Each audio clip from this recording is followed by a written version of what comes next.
So, hello, Michael, and thank you for joining us for this live stream and live Q&A. Now, I just thought we'd give you an opportunity just to say hi to everybody and let us know what you've been up to. Obviously, it's an incredibly busy time. So go ahead. Thanks very much, Paul. Thank you. It's great to have the opportunity to be with you and to have a chance to answer some of the questions that people will inevitably have, given the announcements that have been made over the last few days.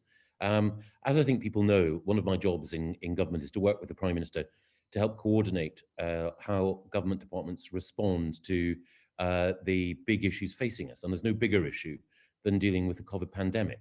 And so last week, I and a number of other ministers were looking at some very, very troubling figures, showing not just that the infection rate was increasing across the country, but also that if we didn't take action, there was a real danger that the NHS would be overwhelmed. Up until now, we, like our friends in France and Germany, have been trying to make sure that we can take action on a regional basis where the virus is spreading fastest. But just as France and Germany have recognized that the virus is spreading everywhere, so we've had to take these steps as well. Now, nobody relishes embracing the options that the government have had to embrace. We don't want to restrict people's lives or reduce the capacity of businesses to operate in the way that they've increasingly been operating. Nobody wants that. But even more powerfully, I don't think any of us would want to be in a situation where the NHS, which should be there for us when we need it, is so overwhelmed that every ward and every corridor has to be occupied with people, not just with COVID, but with other conditions being treated because we haven't nipped the spread of the virus in the bud. That's what we're doing. So from this Thursday, as I think people know, new restrictions will be coming in. They're due to end on December the 2nd. We'll be reviewing our progress and trying to reduce the impact of the virus. And the reason that we're doing this now is we want to make sure that people can have as close to as normal a Christmas as possible. And also that we can, by bearing down hard now, reduce some of those restrictions so that ordinary life can be as close to normal as possible for as many people as possible. But I just want to say thank you to you and also to all of those people who throughout this year have been working so hard through Surrey, Heath Prepared and through other local organisations just to make sure that those most in need can be helped at this difficult time. Lovely. Thank you very much. Now, we're going to dive into the questions. Astonishing amount of people already watching live and lots of questions coming in thick and fast. Before I get to the questions, though, if you are watching this live stream, could I ask you, please, to share this live stream to your own Facebook, and if you belong to any local Facebook groups, also share it to there so that everybody can benefit from the questions that Michael is going to answer, because I'm sure a lot of the questions are going to be the same questions that are on everybody's minds right now. So let's get straight into it then. So the first question is, we all hope lockdown ends on December 2nd, but is there a transparent numerical measure that will determine this, i.e. R rate, number of cases, etc.?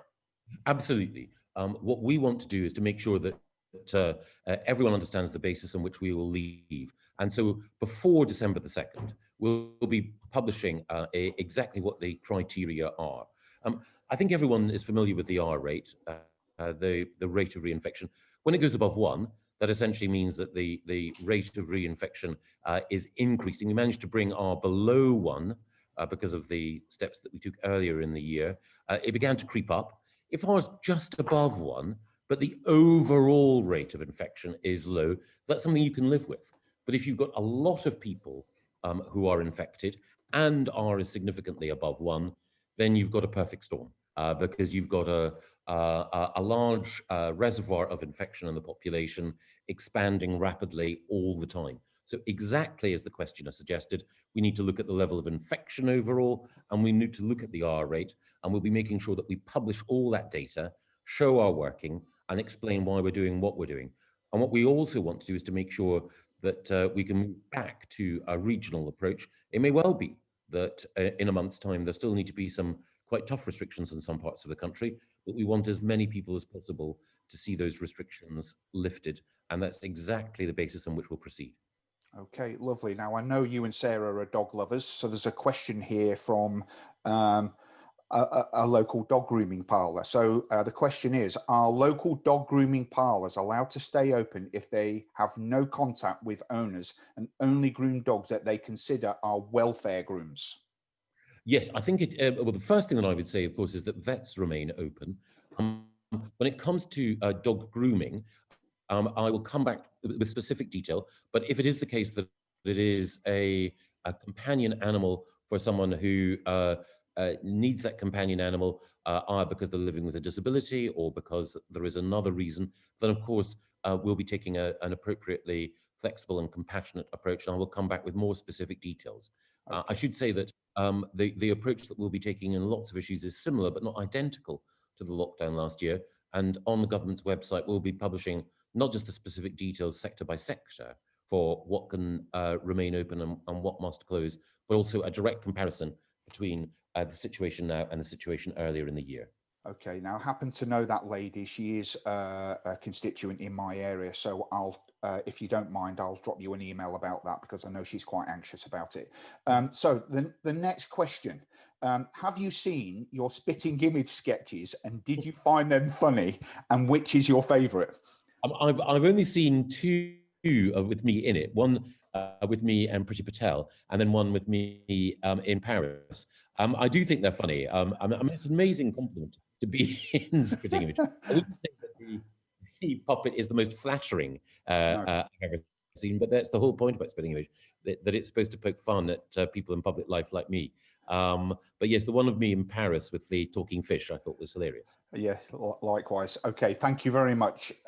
So the next question: would the government be willing to reconsider providing financial support to airlines if asked, and so that they are on a level playing field with the likes of Lufthansa, Air France, KLM, who have already received substantial government loans in order to survive? Yes, we're looking very closely at the aviation sector because, of course, one of the things everyone will appreciate is that there'll be even less international travel over the course of the next month as a result of the restrictions. We're all being encouraged to stay at home and work from home if at all possible, and not to travel abroad unless it's absolutely vital for work, for education, or for other emergency reasons. That will hit the aviation sector hard. It's already had a really tough year. And I know that there are lots of people in Surrey Heath who are involved, not just through working in Heathrow, but in the wider aviation and aerospace sector. So one of the things that Grant Shapps and the Chancellor are looking at are the particular things that we can do to support the aviation sector. Yeah, there's obviously a lot of anxiety around that. So, okay, next question. I have a relative that is scheduled to move house on the 5th of November. Are we allowed to move as house an essential activity during lockdown? Yes, house moving is something that is an essential activity. So house moving can continue. And it is, of course, the case that if you need someone to visit your own home, even if you're not moving house for essential work, a plumber who needs to come in to fix that boiler or to make sure that the services which we would normally rely on are there, that is absolutely allowed. Okay, lovely. Thank you very much. Another lockdown starting, and we are still locked out of Ash Range Complex. Yeah. Why can't the DIO be told to stop spreading untruths and to open the complex so that we can all enjoy recreation?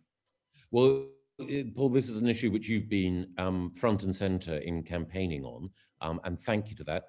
And we had an opportunity, as you know, a few weeks ago now, to have a public meeting, and great campaigners like James Morgan Yates, Peter Corns, and others have made sure that this issue is at the forefront of all of our minds.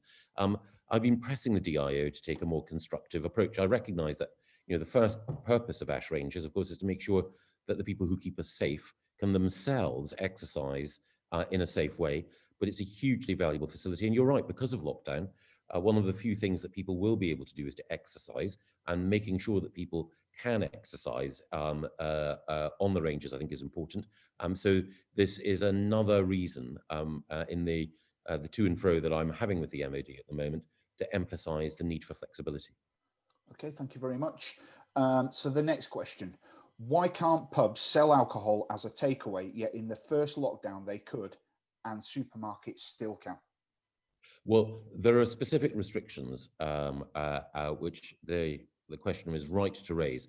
Pubs can continue to serve takeaway food like other restaurants and other food outlets, but there were some particular enforcement questions last time round about people gathering outside pubs and then in effect recreating, and I know this was in an earlier part of the year, a sort of party atmosphere outside pubs. I know that responsible pubs would have nothing to do with that, but we have to be careful this time round. So the rules at the moment stress that it should be takeaway food, not takeaway alcohol. But I know that the health secretary is looking at this specific area. There are one or two areas, and we may touch on others like golf, where the restrictions are intended at the moment to try to minimise risk, but we're just looking to fine tune them and just testing the evidence. As I say, those restrictions go live at midnight on Wednesday, but over the course of the next 24 hours, some of the very fair points that have been made by people in favour of outdoor exercise and in favour of the pub sector are being closely looked at. Okay, thank you very much. And if you've just joined us for this live Q&A with Michael Gove, could I ask you to please share this stream to your Facebook and to any local groups, just so that everybody can benefit from Michael's answers to some very important questions. So, okay, on to the next question regarding nature conservation. There is no mention of what voluntary activities we'll be able to do during the next lockdown period. In November, thousands of trees will be delivered to us from the Woodland Trust. Will we be able to plant them? Yes, again, outdoor activity, provided social distancing is maintained, can carry on. And I think it's absolutely vital that people, even as the weather becomes tougher, have the opportunity to be out of doors, both for exercise, but also for vital nature conservation work. So I know that people from the Woodland Trust, the Surrey Wildlife Trust, and so on, will be out and about continuing with their work. And I would stress that while we're encouraging people to stay at home wherever possible, it is the case that if your work requires you to be out of home, then it is encouraged for all to go to their place of work. I should say that tomorrow on gov.uk, there will be a full and fully refined set of frequently asked questions.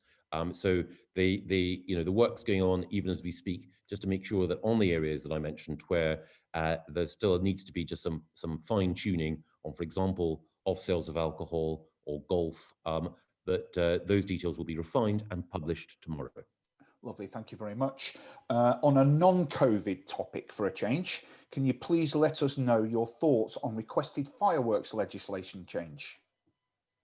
Well, I'm not aware of the detail of any requested fireworks legislation change. I mean, my own view is, of course, that when it comes to, and it's ironical, of course, that the restrictions that we're bringing in will come in on November the 5th. But my own view is that fireworks should be an integral part, obviously, of November the 5th celebrations. But we do need to look at making sure that safety, particularly the safety of children, is front and center. So my apologies for not being across the detail of what's proposed on this particular area.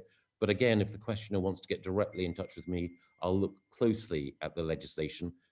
Safety has to come first, but I hope that this time next year, we will be able to enjoy a safe fireworks night. One other thing that I was going to say is that in the past, I've been very keen to stress that for anyone who's hosting fireworks night celebrations, it is important to bear in mind the impact on wildlife as well. Particularly on hedgehogs, there is a danger that a careless approach towards bonfires and towards fireworks can damage hedgehogs and other mammals and their habitats. But as I say, for this November the 5th, I'm afraid it is the case that we are all going to have to exercise a greater degree of restraint. Okay, thank you very much. What steps is the government going to take to ensure asylum seekers are placed in adequate accommodation during the lockdown, especially those that are currently in army facilities, which the Welsh Government has stated are not fit for long-term use and not safe during the pandemic? Well, we do work very hard in order to make sure that asylum seekers are placed in appropriate accommodation. And it is the case that there are a number of places, hotels and others, that have been requisitioned in order to make sure that we we can house people effectively. I haven't visited the site in Wales, but I know it's in Pembrokeshire, and I know it has caused some concern. But I have been assured that it is a safe and a hygienic site. But I will go back and make the point that obviously, given the particular restrictions that we're placing in this second lockdown, we need to be absolutely certain that vulnerable people, wherever they come from, are safe. And I will make that point to the Home Secretary. Thank you very much. Self-employed, especially those that did not get financial support in the first lockdown, need greater financial support. What is being offered? Well, the Prime Minister and the Chancellor have announced today increased financial support for self-employed people so that they can enjoy support, which is very similar to the furlough scheme. And details of that are on the HMRC website. Again, if there are individuals who are self-employed who feel that the support that HMRC is giving is not right for their own specific circumstances, please can they get in touch with me at michael.gove.mp@parliament.uk, and I will take up their individual cases with HMRC. So would that include, say, single director companies that can't maybe not qualify for the furlough scheme and stuff? Absolutely. Right. Okay. Lovely. Thank you very much. I am an avid tennis player, and the ability to play tennis in the fresh air was the main thing that got me through the previous lockdown. I live alone, so it was a welcome reprieve. Will I be able to continue to play doubles tennis? Well, the key thing here, I think, is that you'll probably be able to continue to play singles tennis at the moment. The guidance that we have is that if people are appropriately socially distanced, they can take exercise with one other person. That's why I mentioned golf earlier. Golf clubs, clubhouses, they'll have to be closed, but we are looking at allowing people to play on golf courses with one other appropriately distanced. I think the same would apply to tennis. If you're playing tennis out of doors, and again, notwithstanding the weather, lots of people will want to, in order to stay fit and to keep healthy, then I hope it will be the case that we'll be able to refine, and further details will be published tomorrow, that you can play with one other person. Lovely, thank you very much. Do you think rates will decline below 1 while schools and universities remain open? What is your position on the closure of schools? I think schools should stay open. I think it is the case that certainly with primary schools, there is very, very, very limited evidence that they have been centres of infection. Obviously, as children get older, then we have seen some links between older children, teenagers, adolescents and students, and the spread of infection. But when it comes to universities, the impact of that spread of infection has already been felt. So students who left home have already gone to their universities. If that was a factor, and it has been in 1-2 places in the spread of infection, that's been contained, and the universities have done a very good job. We're looking at what may happen as students come home. We want to make sure that students do come home with a period between term ending and their coming home, which makes sure that the virus can't be retransmitted back into the community wherever possible. And we may have to review what happens next term. Universities are ensuring that as much tuition as possible is given online. Obviously, there are some students, medical students, for example, where that's much more difficult. And we are, of course, looking at sixth forms and FE colleges as well. My own view is that education matters. And we've made a judgment, which is that by keeping people in school and keeping people in education, we can help our children to make up for some of the losses that they had earlier this year. Now, that may mean restrictions in other cases, because as I think everyone will appreciate, there's a bundle of restrictions. You put them all together, you should depress R below 1. But there are some areas where we don't have restrictions because we believe it's important. We think education is the most important thing.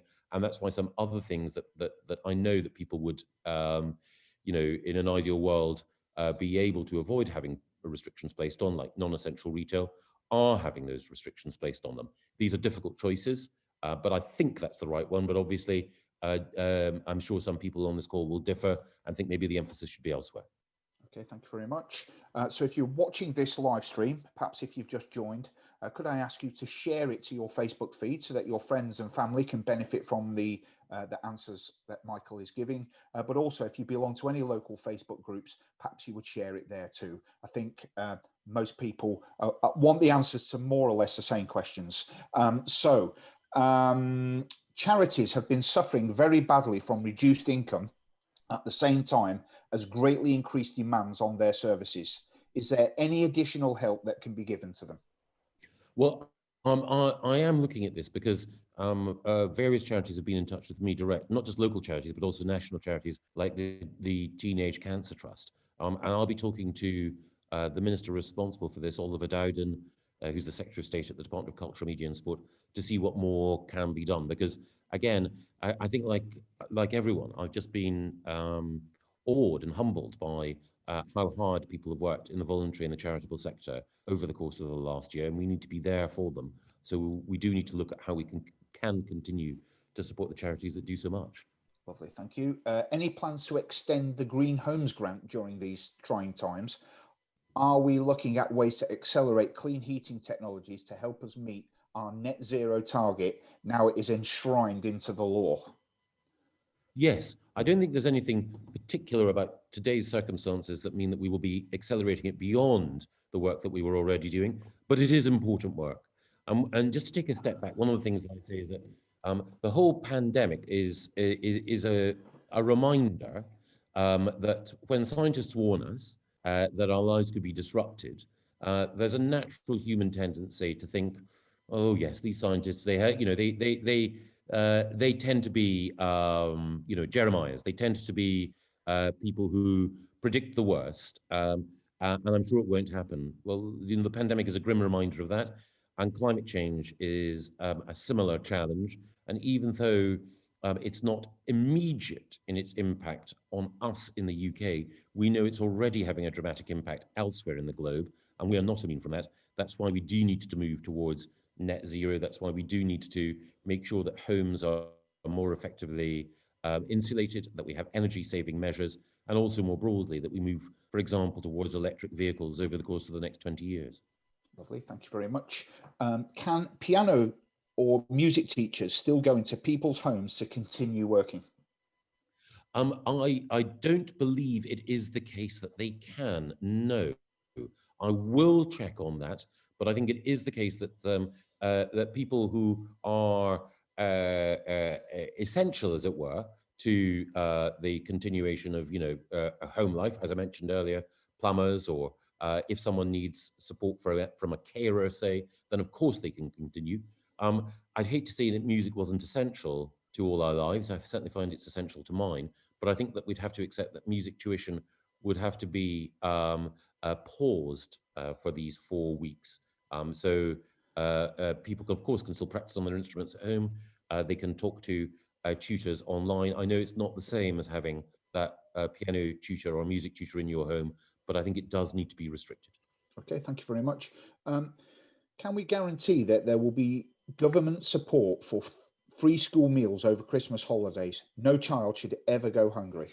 We're looking exactly at this, and I know how passionately people feel about this issue. When I was Education Secretary, one of the things that we did then is to extend the eligibility of free school meals to all children who were in the infant years, in reception year 1 and year 2.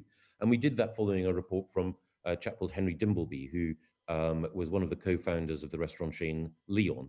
Henry's now the government's food champion, and he's published a national food strategy, which outlines what we can do in order to improve the provision of free school meals and support efforts overall to make sure that children don't go hungry. The government's looking at all of Henry's recommendations. They've been backed, of course, by Marcus Rashford. What we need to do is to look at it in the round at the moment, and there will be more on this in the next few weeks. Okay, thank you very much. Is it not possible to protect the vulnerable, let those in the middle group take sensible precautions and let young and students live their lives? Well, this is a question I've been asking our experts, and I know that many others have been asking government. The difficulty is this, that we can't completely isolate from the risk of infection those who are vulnerable. We can certainly say to the more vulnerable that there are certain steps that we hope that they can take to limit risk, and we can all do our best to respect that. But you will have households where you have more than one generation living together. It is the case that there are lots of people who are older who will rely on friends and carers in order to make sure that they can live full and fulfilling lives. And even when we do have circumstances that we can control pretty tightly, like care homes, it is the case, of course, inevitably, that we want to try to, wherever possible, facilitate visits. And of course, it is the case that there will be people who will be living in the community who will be working there. So we do everything we can. Care home workers are tested weekly in order to make sure that we can limit infection in care homes. And we're very, very careful now about discharging people from hospitals into care homes.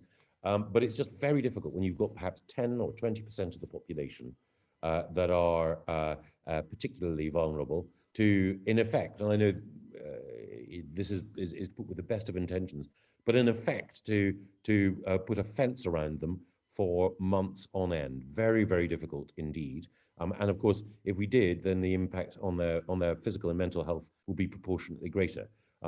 What we are trying to do, though, is to make sure that we can offer advice to limit the risk to those people. And what we want to do in this case, with the restrictions that we've got over the next 4 weeks, is to try to bring the reinfection rate down so that we can all begin to lead a more normal life. But every country that's looked at this has recognized that there need to be measures where almost everyone restricts some of the freedoms that we're used to. Even Sweden, which people have looked at as a country which has taken a slightly different course, even in Sweden, there are strong restrictions or strong rules which people follow there about avoiding social mixing and avoiding big gatherings. And countries like France and Germany, which many people look to as a country which was handling this situation well, they know that they have had to impose restrictions because the rate of infection is just increasing so much. Okay, thank you very much. Regarding the ban on international travel for those with dual nationality, does this apply to UK residents irrespective of nationality? There are also special exceptions, including other legally permitted reasons. Yes. Does this not appear to be, which does not appear to be listed? What are they? Yes, the legally, well, first of all, it should be the case that everyone who's in the UK should, wherever possible, stay at home and certainly not undertake international travel, save for a few reasons. And those reasons are if it's necessary for your work, if it's necessary for educational purposes, or if there are specific other compassionate exemptions. But overall, it should be limited to those. Obviously, there are some people who will be abroad at the moment, whether that's because of work or whether they've been on holiday or for other reasons, who will come back. They will have to, depending on where they've come from, quarantine for a period. But we are increasing the number of tests so that those people who do come back and who are quarantined, we hope can be effectively tested and then allowed to lead their lives as normal following on from that. But the full list of exemptions will be up on the government website tomorrow. But in short order, we won't be allowed to travel outside the UK unless, as I say, it's clearly required for work or for education. Okay, lovely. Can we get the army to help give medical services? Yes, and we are already. I think there's more that the army can do.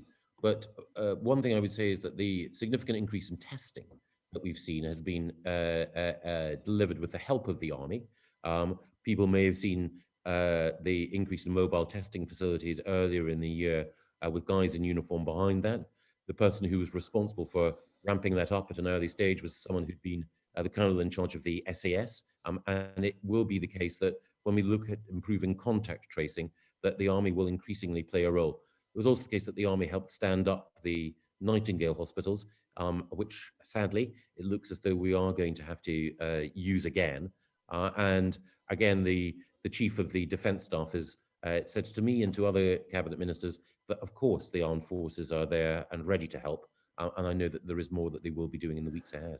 Yeah, and we always say the army, but actually it's tri-service, because it's the Navy and the Air Force who are helping too, and the Royal Marines. It's a real armed forces effort, isn't it, Michael? So, okay, Absolutely. lovely. So, why can't places of worship stay open? They have worked so Yeah. hard to ensure they are COVID safe, and people need to be able to worship and pray in these very difficult times. This, I think, is one of the most difficult questions, and one of the most difficult areas, one that's caused the greatest agonizing within government. And churches will remain open, and other places of worship will remain open for private prayer. But it is the case that even though churches and other places of worship have worked incredibly hard to be COVID secure, there is still, and of course, people understand and respect the fact that singing has been one of the ways in which the virus spreads, because it's an airborne virus.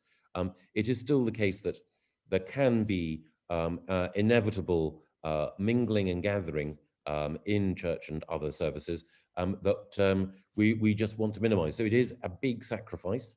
It was something that has, as I say, been a very, very difficult thing to resolve. But what we want to do is to make sure that we can do everything possible to reduce the spread of the virus before Christmas, because we do want to be people to be able to celebrate Hanukkah and Christmas and other festivals in December as freely as possible. Okay, lovely. Now we've still got quite a lot of questions to get through, so let's have a look here. So as a tradesman, I can go into 10 houses a day and work, but I can't Mm. pop to my mum's for a cup of tea as she's in another bubble with my brother. How is this logical? Well, again, one of the things about all of the rules is that there are always going to be lines to draw and exemptions that will mean that one activity which would seem logical and desirable will fall on the not allowed, and another activity which would seem logical and desirable will fall into the allowed basket. And again, if you are that tradesperson, yes, you will be allowed to go into other people's houses. That's necessary in order to make sure practically that the necessary repairs that people need in order to make sure that their homes are safe and warm can be done. But the other limitations are there to ensure that you minimize the risk of spreading the virus to others, including beyond your immediate family. So, again, some of us will be going to work. Some of us will have office jobs that require us to be there. Certainly, people who are involved in manufacturing will require to be there. We take every precaution we can in order to make sure that workplaces are COVID secure. But the line has to be drawn at some point, and overall, the line's been drawn in a way which we believe can get R below 1, with with the minimum level of intervention. But it still requires a lot of intervention, which is why the restrictions have been put forward in the package that they have. Lovely. Thank you very much. Now, the next question I know my wife and daughter would like the answer to. Club netball was due to start this week. What support can the government give to support this vital sport, which now faces another indefinite delay, placing so many clubs at risk? Yes, I know that netball is one of the sports that has been most badly affected by some of the restrictions that we have, and I know a number of people in Surrey Heath who are involved in netball who are genuinely concerned about the future of the sport. Again, one of the things that the Department of Culture, Media and Sport is looking at is how we can support governing bodies and grassroots sport through a very, very difficult time.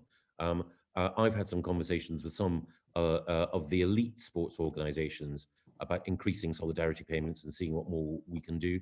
And I've also talked to Oliver Dowden about the particular situation that netball faces. So I think more will be said in the coming weeks. Thank you.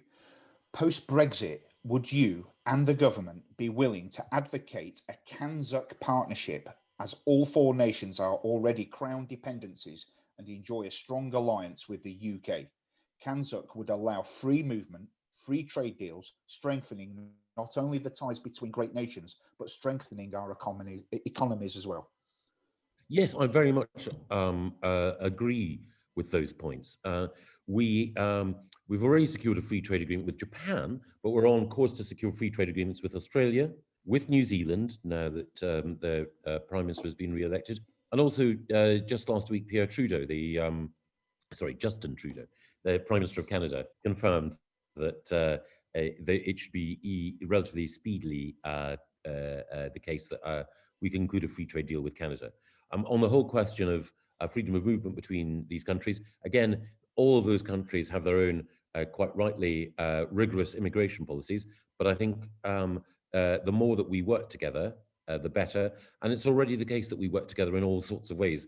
Quite a lot of the defense and the security cooperation that keeps us safe and that goes on quite rightly in secret is done between Britain, America, Canada, New Zealand, and Australia. And we share information as well as sharing a common economic interest. Of course, we need a strong relationship with our friends in Europe, but there are very, very strong ties that bind. And I do think that a partnership of that kind is the right way forward. Okay, now we did have slight technical problems getting started, so we started late. I know you're very busy, but would you be able to stay for a couple of minutes over the time, Michael? Great, because we've still got loads of questions. Okay, so what is the government intending to do to ensure that we have the world-beating track and trace system we were promised? Well, one of the challenges with tracking and tracing is that it works best when you get R significantly below 1. If you've got hundreds and thousands of cases, then it is impossible to have the tracing system that one would want. And Germany, a country that many have held up, understandably, as a country with a good testing and a good track and trace record, has had to recognize that that won't be enough. It needs national restrictions. But we're going to use the next 4 weeks to make sure that we learn from our experience this year. It is the case that we've managed to hit 500,000 tests a day just today, and that is the target that we set ourselves. Contact tracing involves not just a national effort, it also involves a local effort. And one of the things that we will be doing over the course of the next 4 weeks is talking to the local directors of public health and local authorities about how we can make sure that we have an even more effective contact tracing system in the future. Okay, lovely, thank you. Given a hairdressing salon is not face-to-face, why are these being closed? What evidence is there that these spread infection? Well, again, the hairdressers and others in the beauty and personal care sector have taken amazing steps to try to reduce the risk of infection. But it is still the case that there is a risk, a much smaller one than used to be the case, but there is a risk as customers move in and out and so on of infection spreading. So in the same way as non-essential retail has also taken significant steps to make itself safer, we are for the next 4 weeks imposing these restrictions because we need to do everything we can. And if it were the case that we closed schools, then some of the restrictions elsewhere potentially could have been lighter, but our judgment was that schools were the most important thing to keep open. Okay, great. I fish in Wiltshire but live in Surrey Heath. Is fishing going to be banned? And if not, will I be able to travel and return to my fishing club waters in Wiltshire? Again, you can travel for exercise, but you cannot stay overnight. You can exercise with one other person if you're socially distanced. So if you were to go to, again, I don't know where in Wiltshire, but if you were to go there during the day and then come back, and it were to be the case that it was just you or one other at an appropriate social distance, that should be fine. But the government will have more details on outdoor sports, including course fishing, published tomorrow. Great, thank you very much. What plans are there to recover the economy? What is your step one? Well, I think the step one is to make sure that the virus is brought back under control. The worst thing for the economy would be to see the NHS overwhelmed. If it were overwhelmed, if the number of people in our hospitals continue to increase at the rate it is at the moment, then we'd have a situation where people would understandably not want to go out, not want to go to work, because they didn't want to risk their own or their family's health. And of course, if you were to have the NHS overwhelmed in that way, then it means that many of the conditions that people in other circumstances could guarantee rapid treatment for wouldn't be available. And whether people had heart attacks or strokes or other accidents, if every bed is occupied, then that is a reason for people not to go about their daily business. That's the worst thing for the economy. So that's the first thing to prevent. The second thing is to make sure that we can keep jobs going. and keep businesses alive. And that's why we've extended the furlough scheme, extended support for those who are self-employed.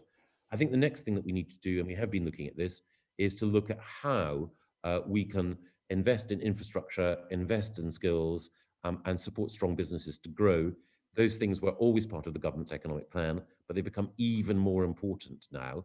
I don't think anyone can fault the Chancellor, Rishi Sunak, for being, really energetic in thinking about how we can keep the economy going. It's incredibly tough, but it's tough for countries across Europe and the wider world. And so it's not as though the UK is in a unique position. And I think that banks and the financial markets understand that, which is why government borrowing, none of us want to see government borrowing rise, but government borrowing can be managed. Okay, lovely. Will the government consider implementing predicted grades for A-level and GCSE students next summer, considering the first year studies have already been so disrupted? Well, this is personal to me. My son's sitting his GCSEs next year, and my daughter her A levels. Predicted grades can help. My daughter's just getting her predicted grades now, which will obviously be critical for her UCAS application and all the rest of it. But we do want to make sure that we move back to examinations because the whole situation this summer showed that if you can have exams, that's better and fairer overall. The government's outlined some proposals to make sure that exams can go ahead in a way that's fair by altering the course content. And the government will be working with exam boards to make sure that we give more time for teaching and that the whole process can be fairer. But of course, it's something we do keep constantly under review. Okay, lovely. Do you think that extracurricular clubs in schools will be able to run? Again, it depends on what the nature of the extracurricular activity is. It'll be very difficult over the next 4 weeks for there to be team sports for all of the reasons that we've outlined, but there can be some specific extracurricular activities. But the thing I would say is it's for schools to decide. As you know, Paul, you and I speak regularly to Surrey Heath head teachers doing an amazing job. And I just say this, that we should all cut the heads and cut the teachers a little bit of slack. If heads and teachers are making requests of parents, whether that's about drop-off times, mingling at the school gates, or even their inability to provide some of the extracurricular activities that they would ordinarily provide, let's just appreciate their professionalism. They want to do the best for our children, but inevitably there have to be some restrictions during the next 4 weeks on the range of support that they would ordinarily be able to provide. Yeah, couldn't agree more. They went to extraordinary efforts to make sure that the schools were open in September for all our children. So a huge congratulations to all the head teachers and their staff. Absolutely. Great. So can you please advise what proposals are to ensure that lessons learned from the first and second lockdown for Yes. all ages of the vulnerable are addressed and acted on by those in central government?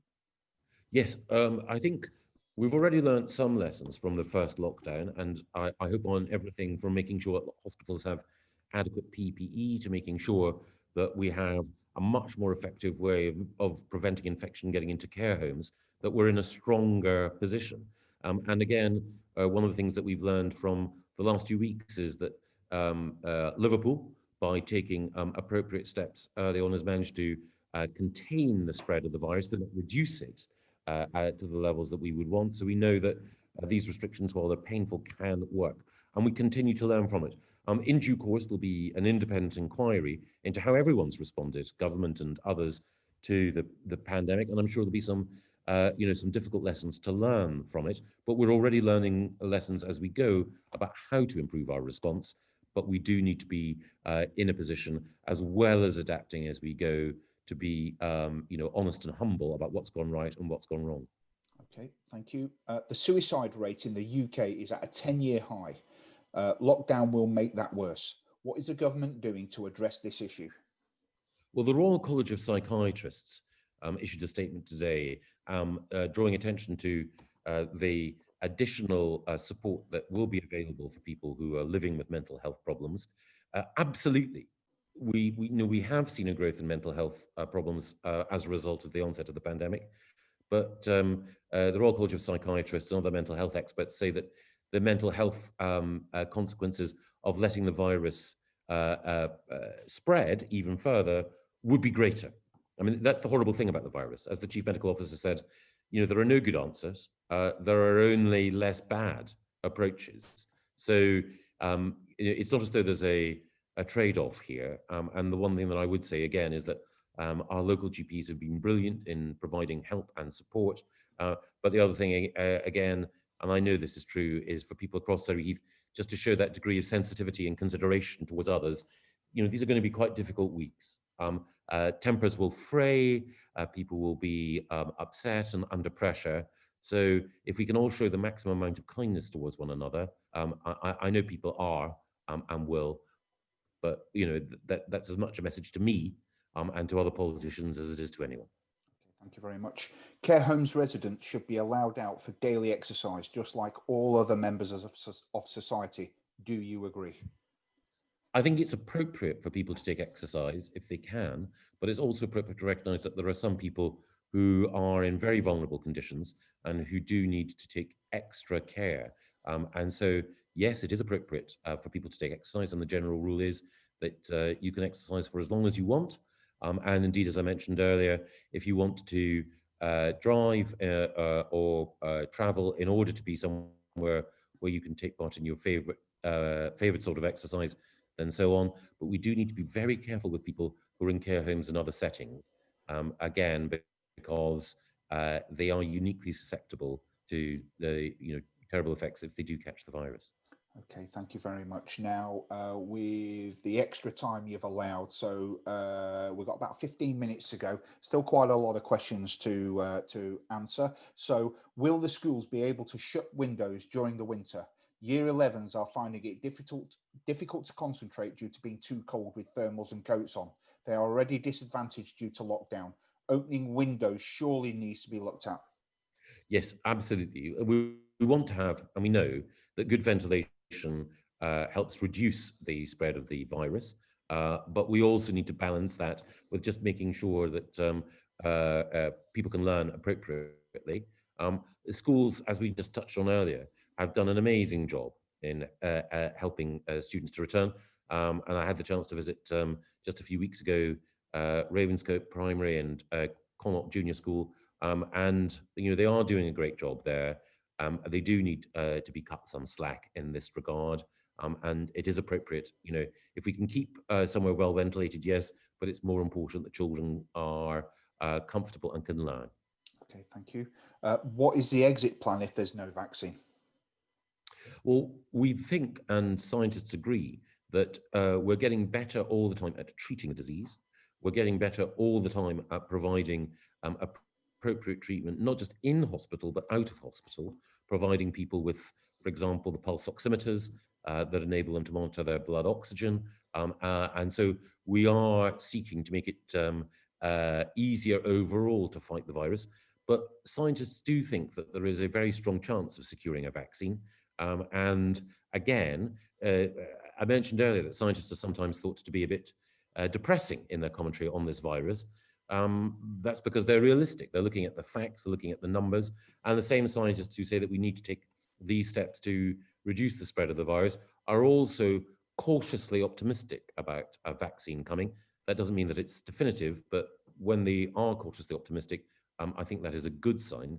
But in the meantime, what we all need to do is just to make sure that we keep the rate of infection sufficiently low that the NHS doesn't become overwhelmed. Okay, thank you. Why aren't we using the Nightingale hospitals and transporting patients there so that urgent cancer surgeries don't have to be cancelled? That's what we will be doing. Yeah. That's what we will be doing. Yeah. Okay, great. It was apparent that the civil service was ill-equipped to respond rapidly to the COVID crisis.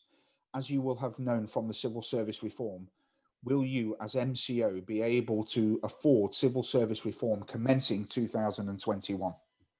Yes, for those who don't know, MCO is my official title, Minister for the Cabinet Office. I'd say two things. Actually, people in the civil service are doing an amazing job. There are people I work with, whether it's people in the Department of Health or elsewhere, who've gone above and beyond. I think the weaknesses in government's response are more a consequence of of things that politicians may or may not have got wrong. And we need to, as I mentioned earlier, to be honest and humble about learning lessons.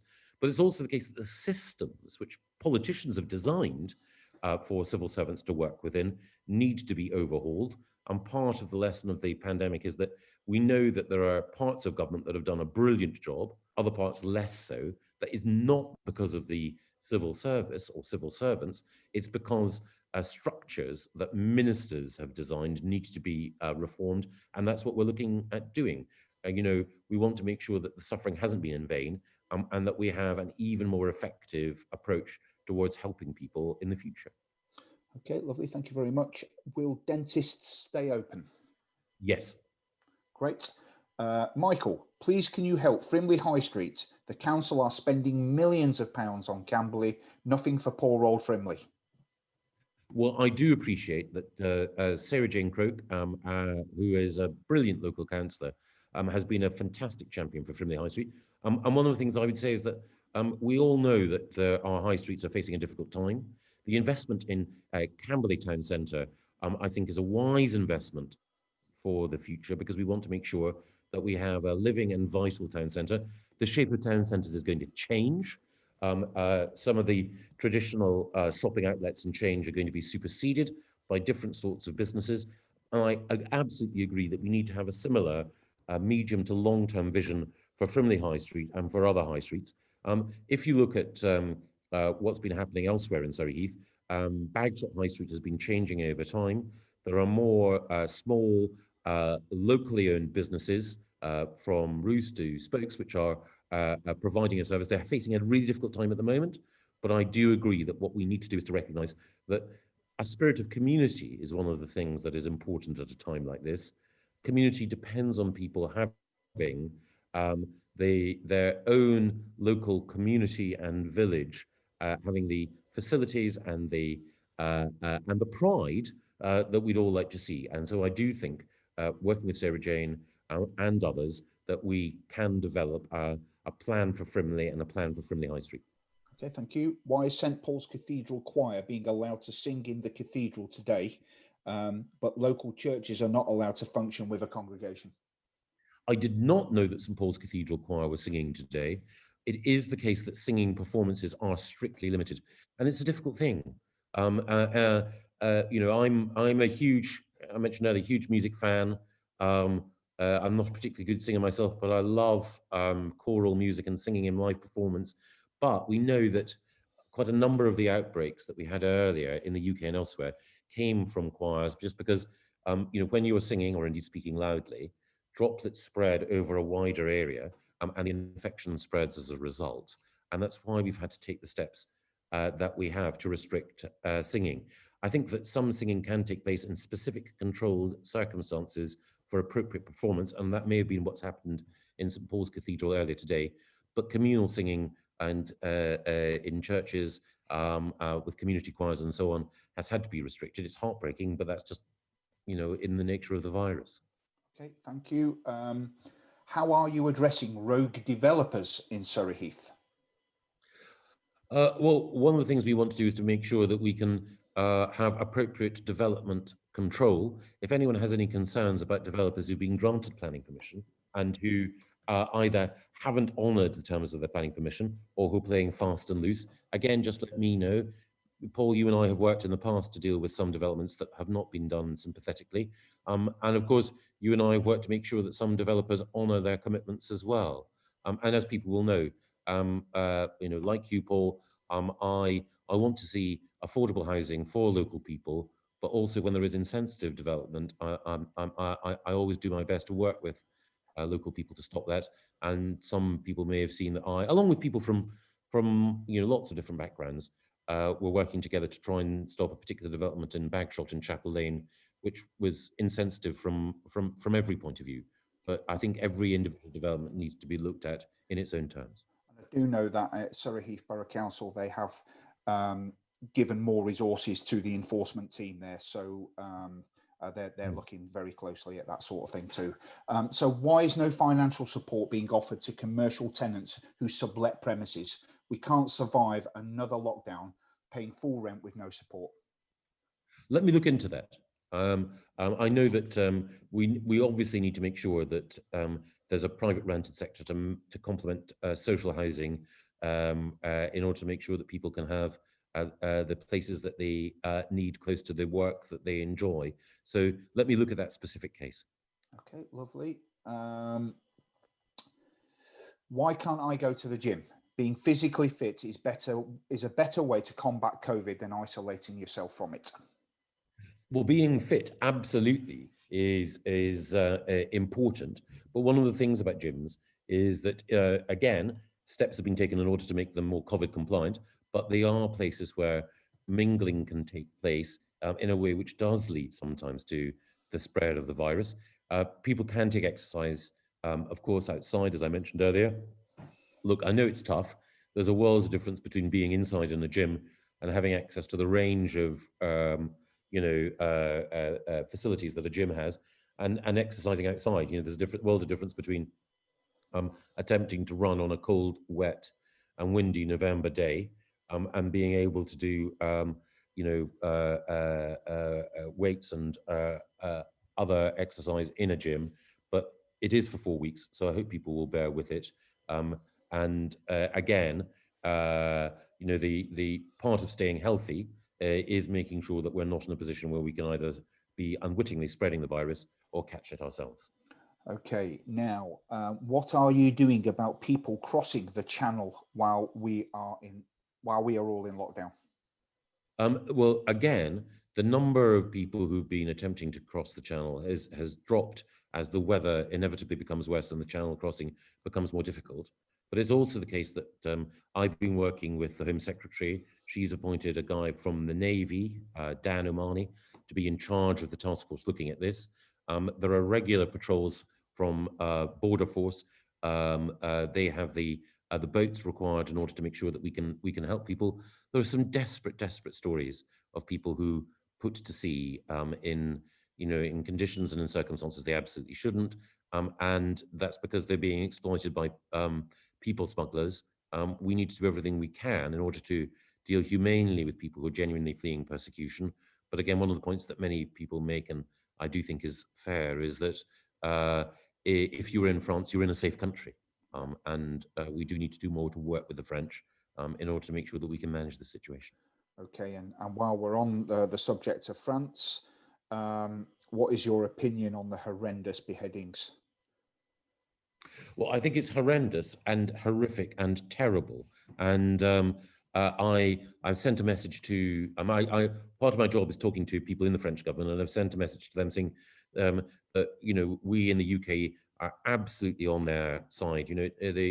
That brave teacher Samuel Paty, who is trying to educate children in tolerance, and those worshippers who were attacked when they were at prayer. It's a terrible, terrible thing. And I think that the French President Emmanuel Macron has been very brave. I know not everyone likes Twitter, but on my Twitter feed, I retweeted some words he said in an interview with Al Jazeera, in which he was stressing that what he was doing was fighting terrorism, not attacking any religion or criticizing anyone's beliefs. And I do think that, all of us have been moved by what's been happening in France. And our thoughts are with those who are grieving and those who are having to deal with a really difficult situation. Okay, now I'm going to give one more question, a COVID-related question, and then we're going to wrap up. So, will people be forced to take the vaccine if and when it arrives? No one will be forced, no. I think it's in all our interests, if a safe vaccine is available, to take it. There will be a prioritization. Everyone who wants and needs the vaccine will in due course be able to get it, but I'm sure people will appreciate that with any new treatment, there needs to be prioritization. There are some people who are determined not to take the vaccine. I respect individual conscience, but the more of us, when a vaccine is available, who do take it, the safer others will be. So, quite a lot of the anti-vaccine propaganda that you get, I think, is driven by people who are in the grip of conspiracy theories. And I think that's wrong and harmful. But of course, there will always be individual circumstances, whether of conscience or for other factors, where it might not be appropriate for an individual. So I wouldn't criticize any individual choice, But the main thing is trying to proselytize and persuade people who are healthy and who could benefit from a vaccine not to do so. I strongly disagree with. Okay, Michael, thank you very much. We got through an astonishing amount of questions there, which is fantastic. I think during the lockdown, people are going to have more questions as time goes on. Would you be willing to do another one of these, perhaps in a couple of weeks' time, if you can find the time? Absolutely. Just so that we can keep residents updated. Absolutely. And as we discussed earlier, government guidance will go online tomorrow. Then obviously, if the House of Commons votes them, which I think it will, the restrictions take hold on at midnight on Wednesday. And then I think, yes, in about a fortnight's time, if we do another session like this, then obviously that will give me an opportunity to hear from more people about their experiences, and I can feed them into the heart of government. But Paul, thank you, and thank you to everyone who's put in their questions. And again, if people want to get in touch with me with specific worries, then michael.gove.mp@parliament.uk. And thank you, Paul, to you and to all our councillors on Surrey Heath Borough Council, Surrey County Council, and our parish councils across all parties who've been working so hard to help in the past 2 weeks and months. Your contribution is hugely, hugely appreciated. Michael Gove, thank you very much.